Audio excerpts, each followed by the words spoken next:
If you post any online content or comment on anyone's post, including mine, you need to watch this. Do you support or oppose the government proposals to create 3 online communication offences contained in the Online Safety Bill?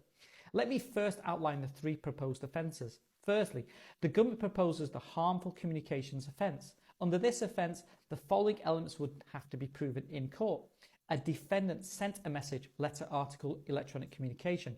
At the time of sending the message, there was a real and substantial risk that it would cause harm to a likely audience, and harm is psychological harm, amounting to at least serious distress.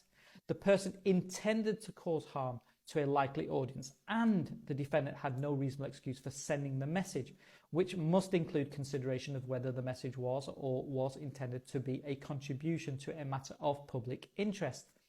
This offence would carry a maximum sentence of 2 years in prison.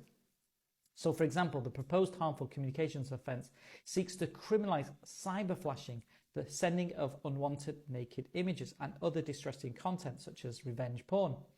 Secondly, the government proposes the false communications offence. Under this proposed offence, the following elements would have to be proven in court. A defendant sent a message, letter, article, electronic communication they knew to be false.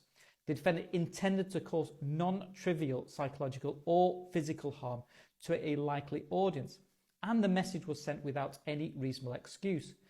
This offence would carry a maximum sentence of 1 year in prison. So, for example, the proposed false communication offence would seek to criminalise knowingly distributing seriously harmful misinformation, e.g. which promotes dangerous COVID cures.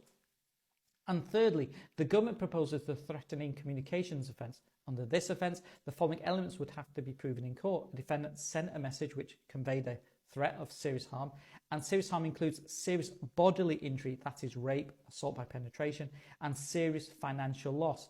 And in conveying the threat, the defendant intended the object of the threat to fear that threat would be carried out, or the defendant was reckless as to whether the object of the threat would fear that the threat would be carried out.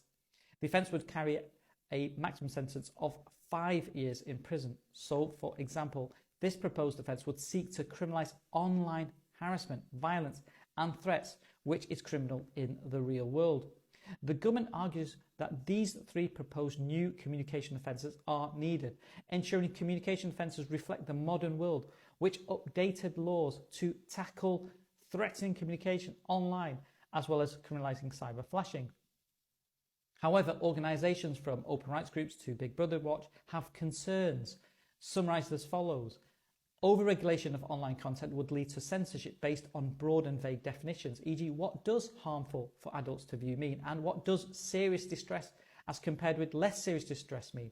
And the first 2 proposed offences, the harmful and false communication offences, would cast a wide net to impact on freedom of speech and privacy.